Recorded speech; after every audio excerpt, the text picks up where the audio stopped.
ay hindi pa totally bumalik yung kanyang yung buto, no? Yung ayos ng kanyang buto ay at least okay na rin, natanggal na yung semento niya, semento ng kamay niya. At nagpapasalamat ako sa kanya na malusog siya, malakas at malusog, hindi siya sakitin o wala siyang sakit na nagpapahirap sa kanya. Kaya sabi ko nga, ito ay isang pagpapala, no? Isang kayamanan ang ating health, ang ating kalusugan. Kaya kahit na yung edad niya na yan, Lord, ay alam niyo ba kung ilan taon na mother ko? 88 na. Tapos ako naman ay 25. Kaya sabi nga niya, kahapon naman to, ako kahapon. Kasi dumating siya kahapon, siya rito.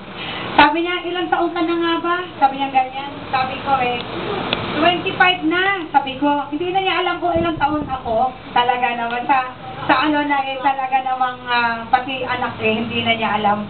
No? Okay. Sabi niya, ayaw maniwala. Akala ko ba naman ang nasa isip niya is, mas matanda pa ako doon. Ay bakit? Ano ba sa akala niyo? Kung ilang taon na ako, sabi ko matanda na yung 25, hindi pa 16 ka lang. Sabi ko, aba, ang sarap pakinggan. Sabi ko ganyan, sabi ko, hindi niya na talaga alam ang edad ko.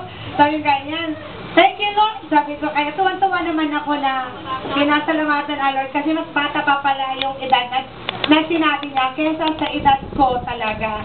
Pero, salamat sa Panginoon sa magandang kalusugan at pangangatawan na binibigay niya sa kanya, kami din. Sabi ko, malayo sa anumang uri ng karamdaman. Yun lang po ang pinag-pray ko sa Lord.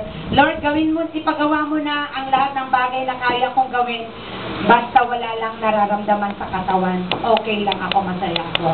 Isang kayamanan ang kalusugan, kaya ingatan natin muli ang ating kalusugan kasi kung may sakit tayo o nagkaroon tayo ng karamdaman, hindi tayo makapaglingkod sa Panginoon. Mahirap magpuri sa Lord pag meron ka nararamdaman. Agree ba kayo yun? Agree ba kayo sa akin?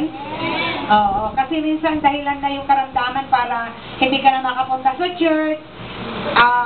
Yun na yung naging hadlang para hindi ka na makapagpuri sa Lord. Kaya hanggat maaari, patuloy natin hingin sa Lord ng karamdaman na yan ay hindi dadapo sa kahit na kanino pa mang physical na pangangatawan natin. Amen po? Amen. Amen sa Panginoon ang papurit karangalan. Ay, isa pa salamat din pala sa ating damit. Kasi blessing din to. So, thank you Lord talaga sa mga blessing na dumarating o kaya dumadapo o kaya dumadaloy sa atin lahat. Kaya purihin ang Panginoon.